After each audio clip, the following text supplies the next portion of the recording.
So what's up mga mangkin? Andito tayo ulit ngayon for another Urban Legends. Alam ko madami sa inyo nag-aantay ng bagong kwento kasi medyo matagal din akong hindi nakapag-upload eh. Dami ko nababasa sa comment section na kung meron ka pa daw bang urban legend o scary story na pwedeng i-share. Siyempre meron tayong pinrepare for you. Bale itong kwento na to nangyari somewhere sa province. May isang family, yung tatay, yung nanay, tapos may dalawang anak silang kasama.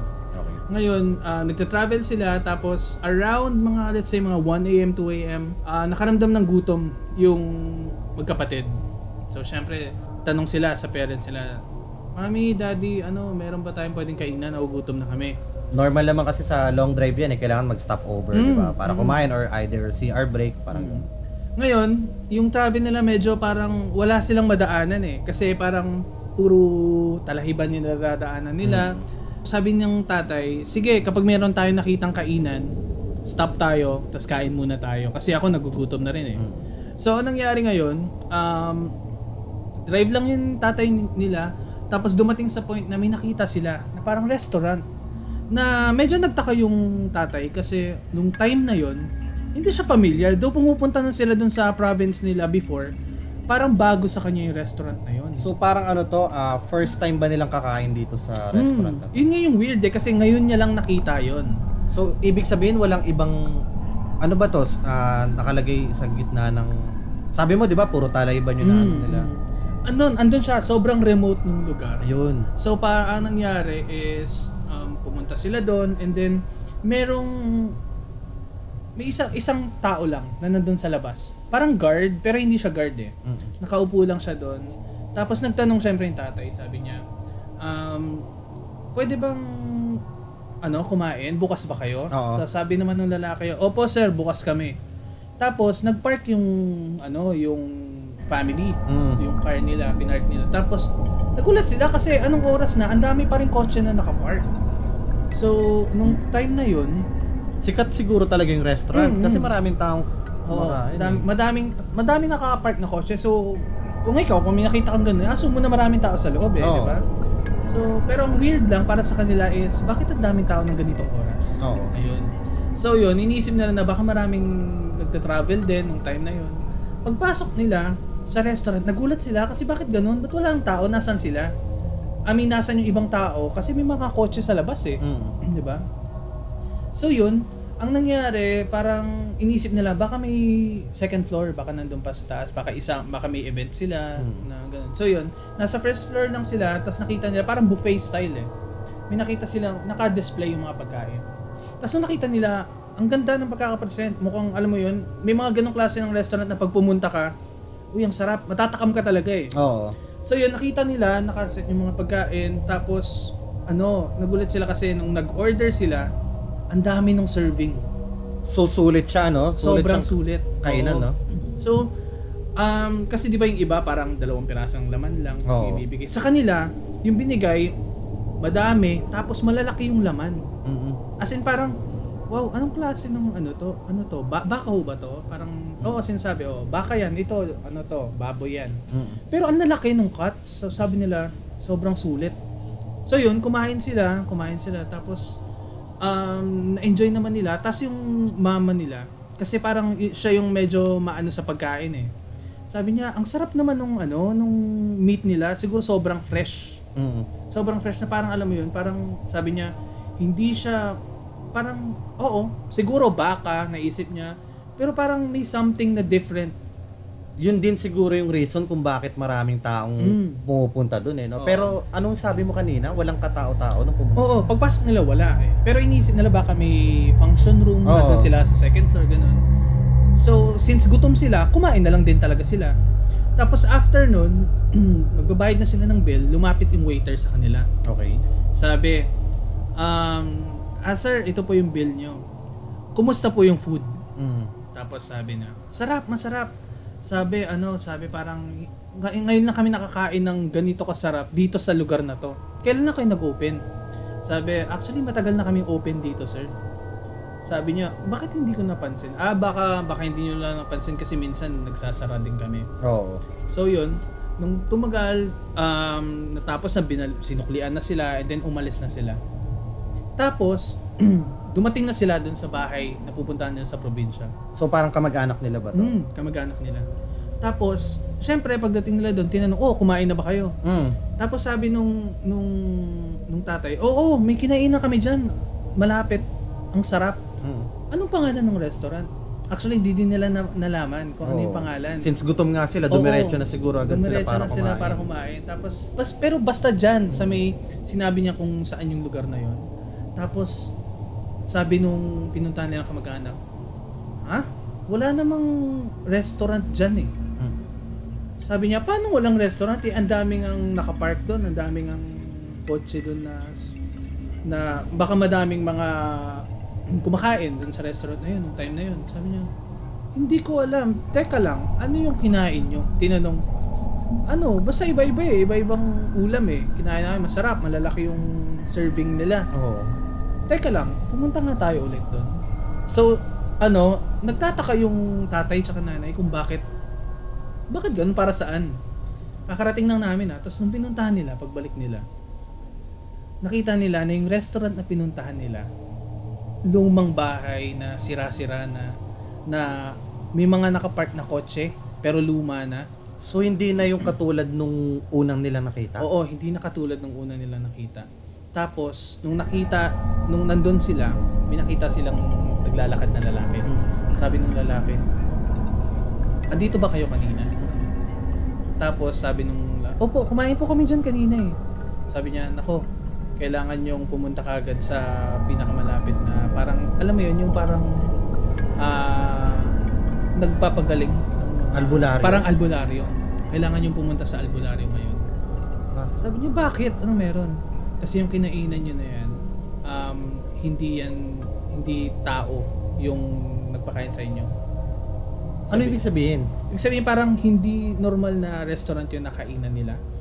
Tapos, ang sabi pa sa kanila, yung mga hinahanda dyan na pagkain kaya masarap, mga biktima nila dati. So yung kinakain nila, mga laman ng tao na yun. Okay, so it makes sense na bakit pagdating nila, ang daming sasakyan na nakapark pero wala nang tao sa loob. So ibig sabihin yung mga sasakyan na nakita nila is mga sasakyan ng mga naging biktima. Tapos sabi sa kanila, nung tinanong ba kayo kung masarap yung pagkain, anong sinagot nyo? Tinanong nyo ba kung anong klase ng pagkain yung hinahanda nila? Sabi niya, hindi. Basta sinabi namin masarap. Sabi niya, swerte nyo. Kasi kung tinanong nyo kung ano yung laman na yon na gamit nila, siguro kayo yung magiging susunod na ingredient dun sa niluto nila. Nagets ko na. So, ibig sabihin, kasi naisip ko rin kung yung mga sasakyan na nakapark doon is naging biktima, bakit sila hinayaan silang umalis. Yun pala yun. Oo, kasi yun yung para So the next time na may punta kayong restaurant tapos tinanong kayo kung masarap ba yung kinain yung ginatatanong niyo. Totoo kaya yan? Ano sa tingin mo totoo kaya? Hindi ko alam. May mga naririnig ako na urban legend lang din na restaurant daw na yung ingredients na ginagamit, laman ng tao. May mga narinig na rin ako na kwento na ganyan pero hindi ko lang alam kung urban legend ba o ginagawang katatawanan lang kasi minsan meron daw minsan may mga kainan na malapit sa morgue tapos ang gagawing biro ng mga tao, naku, wag kayong kakain diyan kasi yung mga bangkay na diyan, yun yung pinasuserve sa'yo. Hindi ko alam kung ano ba yung black propaganda lang ba yun doon sa may kainan. Pero nakarinig ka na ng mga stories before ng ganyan na pinapaka wala. Anong sabi pagka kunwari nakakain ka ng laman ng tao? Hindi, may narinig pala ako tungkol sa mga aswang. Tapos na parang alimbawa kapag may pinakain daw sa iyo na pagkain ng aswang. Magiging ka rin daw, magiging aswang ka rin daw. Pero may ginagawa daw sila. May term natin na tawag doon hindi ko lang maalala eh. Parang saglit lang alalahanin ko lang. Kasi before nung maalala mo kaya to maalala mo kaya? Maalala mo kaya? Sana maalala ko nga. Halloween special ata to Gardo Versosa, ang ginampanan niya is pare. Okay. Napunta siya sa isang remote na lugar. Tapos ang hindi niya alam, karamihan pala ng mga tao na nakatira doon is aswang na. Okay. Tapos ayun, syempre, nung pagdating niya nga nakita niya yung parang ilag yung mga tao. Tapos may tinutuluyan siyang isang pamilya, ang hindi niya alam, tao na pala yung kinakain niya. Tapos eventually, nung kinakain niya na nung paulit-ulit na siya na kumakain ng tao, nagkaroon siya nung kakaibang hunger para doon sa may pagkain na yun na hindi niya ma-explain. Yung pala, unti-unti na pala siya naging aswang. Ang naging takbo ng storya is paano niya malalabanan yun since pare nga siya. Ang ganda ng story na yun, bata pa ako nung napanood ko yun, pero ewan ko, tingnan natin, baka makita pa natin sa internet. May eksena pa dun, Paps, na fully aswang na siya. Tapos gusto niyang bisitahin yung family niya, nag-anyong ahas siya. Kaso nabaril siya. Kasi syempre, pag may nakita ng ahas na malaki, saway na malaki, nabaril siya. Tapos, sumunod na eksena, pinakita na yung may tama din talaga siya. Oo, ang ganda rin. Ano yun? Since maalaala mo kaya, ibig sabihin totoong kwento yun? Totoong kwento, Paps. Pero ang nag-send nung sulat is malayong kamag-anak na. As in, sobrang layo na. At saka talagang hindi sila nagbigay ng kahit na anong details kung ano yung apelyido. Kasi feeling ko baka nagtuloy pa rin yung yung lineage yung bloodline nila. So, grabe, no? Paano kaya, meron nga na parang hanggang ngayon, merong mga aswang among us na... Possible. Kasi di ba kung sinend yung story na yun at finiture, credibility nung yun maalala mo kaya yung nakataya dun di ba? Ba't sila mag-feature kung talagang kwento? Pero ang ganda ng kwento nun kasi pare nga siya. May mga eksena pa dun na nagmimisa siya tapos nilalabanan niya yung may narinig din pa ako na yung pangontra daw dyan. Okay. Kunwari pupunta kang malaking probinsya, kakain ka sa isang karinderya pero may duda ka kung kung karne ba talaga ng baboy, manok, baka yung kinakain mo. Sabi patakan mo lang daw ng kalamansi. Kalamansi? Makikita daw. Paano makikita? Hindi kasi, 'di ba kinuwento mo nga kanina sa akin na nung kinakainan nila yung pagkain nila, ang paningin nila is baboy talaga, manok, baka. Pero kung ganun daw, kasi yun ang ihahain sa iyo Yun yung makikita mo Pero pag pinatakan mo daw yun ng kalamansi, either makikita mo talaga kung daliri ba ng tao yun, kung may nakalubang tenga. Well, kwento-kwento lang. Kalamansi. So dapat pala kapag pupunta ka sa ibang lugar, may kalamansi ka dala ka na ng kalamansi. Tapos sa airport ka Sir, ano po yan dala mo? Hindi kalamansi. Para saan po yan? Depende, kasi baka mamaya sa yung flight attendant bigyan ng pagkain. Papatakan ko. Kasi ako citrus guy kasi ako. Mahilig ako sa kalamansi. Pero sa probinsya niyo wala ibang kwento na ganyan about sa pagkain. Meron dati nung nasa probinsya kami. Probinsya ko sa Antique. So alam niyo na, pag Antique sinasabi na aswang ganyan kasi malapit sa Capiz din. Capiz din known for that Sabi sa akin, hindi ko alam bata pa ako nito, pero tumatak sa akin to, nasabi nila, kapag bumibili daw ako ng kahit let's say, ang best example na binigay sa akin is soft drinks. Kailangan daw nakatingin ako kapag binuksan. Bakit daw? Hindi ko alam kasi parang sinasabi nila, hindi nila sinasabi yung term, kasi parang, ewan ko, parang alam mo yung kay Voldemort, you must not be named. Parang ganun. Kapag halimbawa, binuksan mo, tapos hindi ka nakatingin, parang pwede daw na isang pasok lang ng daliri dun sa butas ng may mahalo na daw sa sa inumin mo drinks. Tapos hindi ko alam kung ano mangyayari kung pag nainom mo. Bakit daw? Anong reason? Ewan ko, parang sabi nila, it's either, ang pagkakaintindi ko nung time na yun, may aswang daw, parang kapag na ganun, pwede kang maging part nila, kasama sa kanila, parang ganun. So sa simpleng way na yun, pwede ka nilang saan yan? Sa Antique? Antique. Dati, nag-work ako sa Boracay. May similar story na ganyan. Pero hindi naman sa drink, sa food. Na tinatawag nila doon as kilkig. Kilkig? Oo. Example, kunwari, tayo ka lang sa isang lugar, tapos parang nayabangan sa'yo. May ginagawa sila doon sa pagkain. Kapag kinain mo, is parang malalason ka. Tapos, ang kwento-kwento, yung lason daw is nanggagaling sa alam mo yung pag nabasag yung fluorescent. Nakakita ka na ba ng nabasag na fluorescent? May parang may pulbos powder. Yun. Oo, yun. Yun daw yung nahalo. And, ang nakakatawa nun, Paps, meron siyang, so, di ba, sa poison, meron may laging, may antidote. Meron daw pang-kontra doon. Ang pang-kontra lang doon is, napakasimple lang. Kailangan, every time na kumakain ka sa isang lugar na hindi ka familiar, kunwari may inabot sa yung pagkain, abutin mo ng left hand. Left hand? Ewan ko, anong explanation? Ano mo, urban legend? Paano isipin mo Ang weird nun, kasi diba, isipin mo, meron akong inumin. Haluan ko ng lason ng agad. Tapos inabot ko sa'yo. Tapos kinuha mo ng kaliwang kamay. Nakaliwang kamay, di ba? Ay shit, hindi nagagana yung lason. Hindi ko alam kung baka hindi naman talaga siya lason yung nakalagay, baka spell lang. Na parang yun yung pangontra niya kapag inabot ko ng left hand. Grabe. Ang no. Kaya ang pinaka-lesson diyan pagka nasa lugar ka, dayo ka. Stay. Ingat. Ingat.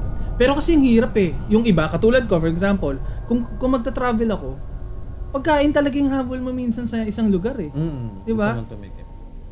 Nami-miss, yun naman. So parang yun yung parang, ano kaya yun? Ginawa ba yung urban legends na yun para hindi ka Hindi ko lang alam, para mag-set. Hindi, minsan kasi Paps, black propaganda lang yung mga ganyan. sa bagay.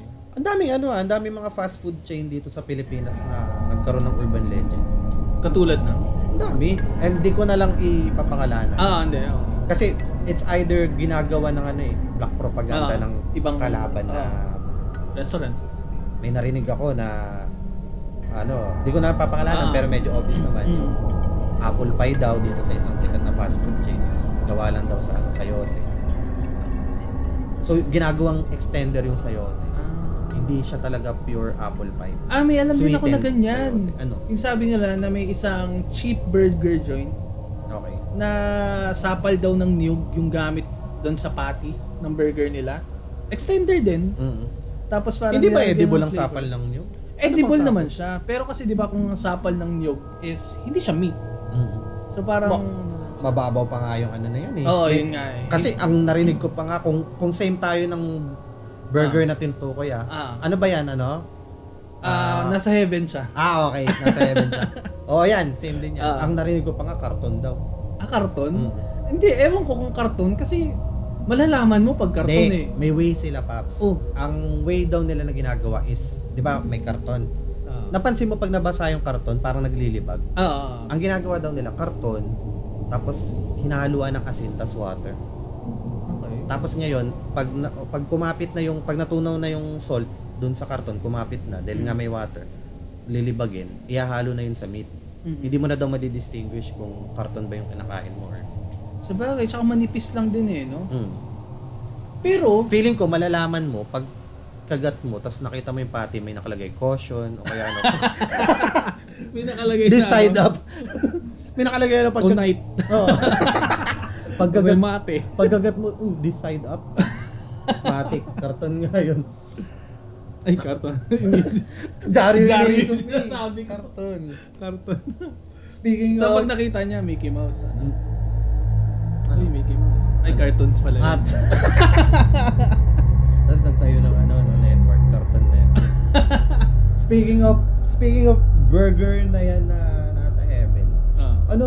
Controversial yung nakaraan na na performance ni Sam Smith sa Grammys. Oo, yung may nagpa-pop daw na parang Satan. Yun yung nakita ko. Hindi, nalito ka lang. Yung kay Sam Smith is yung kinanta niya yung Unholy. 'Di ba yung performance napaka parang satanic ritual daw. Symbolic daw. Oo, 'di ba? Tapos hindi, okay, sabihin na natin na Unholy, binabagay lang doon sa may kanta, pero ang weird kasi dito is nagsunod-sunod, Paps. Nagsunod-sunod. Sa lahat ng performances niya? Hindi, pati sa ibang mga artista.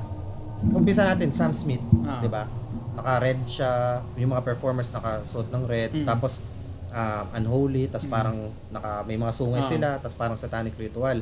Sumunod naman kay Rihanna, Super Bowl. Naka-red din si Rihanna doon. Red and white din. Tapos may isa pang eksena doon na nag-triangle. Meron? Oo. Pinanood ko yun recently. Tapos hindi ko napansin yun. Meron. Tapos Doja Cat, may natinan siyang parang fashion show. All red siya. Di mo nakita. Pagka search mo sa Doja Cat. Tapos ngayon, binalikan tuloy ulit. Binalikan nila yung performance ni Weeknd Super Bowl din. 2021, pandemic. Red din si Weeknd. Naka-red din. Tapos yun yung sinasabi mo, na may nag-flash na word na Satan sa screen. Mabilis lang eh. Anong kanta yun? Hindi ko alam eh. Gusto ko nga balikan ulit eh. Kasi nakita ko lang to na may nag-post lang din nung sa may LED na nag-flash yung Nag-flash na ungkat na naman tuloy ulit yung pagkakaugnay nung some celebrities sa Illuminati. Kasi ano ba yung parang narinig mong kwento sa yung pagkaka-link nila? Ewan ko, parang ginagamit yung mga artists na yun, parang para sumikat sila. Parang siya, mutual relationship. Na parang, sige, para sumikat ka, tutulungan ka namin. Pero at the same time, kailangan mo yung message ng Illuminati. Parang kailangan mo ilagay sa kanta mo. Parang ewan ko hindi ko alam kasi hindi naman ako... Pero ano yun, parang magpa-promise sila na papasikatin kita pero amin yung kaluluwa mo. May ganung level Parang ba? ganun, May parang ganun. Yun ang narinig ko. So, ibig sabihin yung mga hindi na sikat ngayon na artist na na-link dati sa Illuminati, paso na yung kontrata. Parang ganun. Marami ng mga Isa may mga local artists nga di ba? Sino? Na din, E-heads, di na sikat masyado ngayon, di ba? Hindi na sila nagme-mainstream. Oo, nauso yan dati, 90s backmask? Backmasking yung mga kanta na binabaliktad. Ay parang ipi-play mo siya pabaliktad. Hindi ko alam yung mismong process, pero ang alam ko, magagawa mo siya ng madali sa cassette.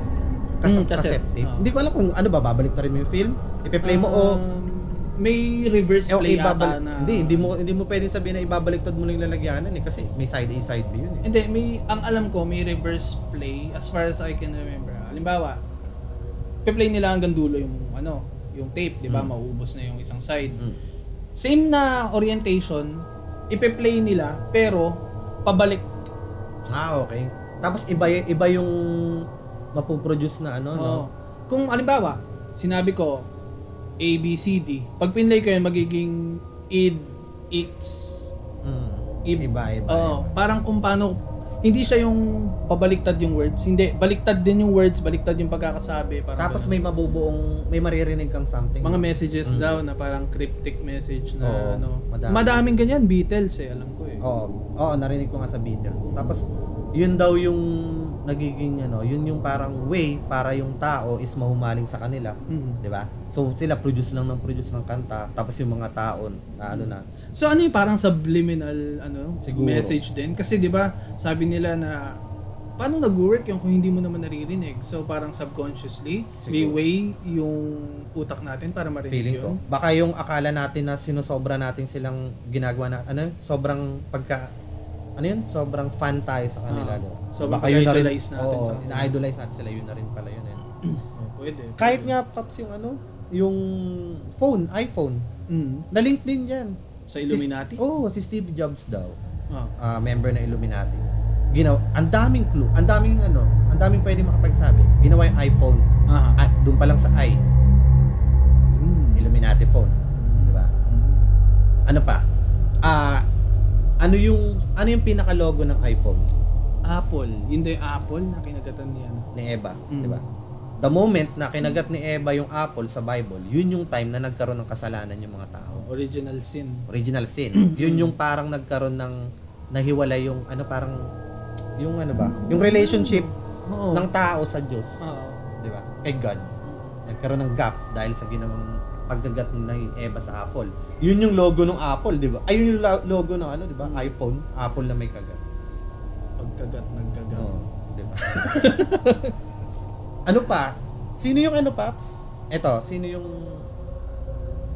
kinakausap mo sa sa pag kunwari may papasearch ka, si Siri. Siri. Baliktarin mo yung Siri. Iris. Ano ba yung Iris? Googles. Hindi. Iris is part ng mata. Mata. Ano bang logo ng Illuminati? Mata rin. Oo nga Nakakatawa, ang daming Ito mga lang naman to theories lang naman to na naglabasan sa internet. Na syempre tayo ngayon wala din pa tayong patunay kung totoo. Pero nakakatawa lang pag-usapan kasi parang mapapaano kayo. Mapapaisip ka. Saka it makes sense in a way kasi parang nagma-match yung mga information na binigay mo. So parang ikaw mapapaisip ka posible. Oo, 'di ba? So parang kailangan mo lang ng confirmation na hindi mo naman talaga makukuha Pero all the signs lead to that. Parang ganun. Madami pang issues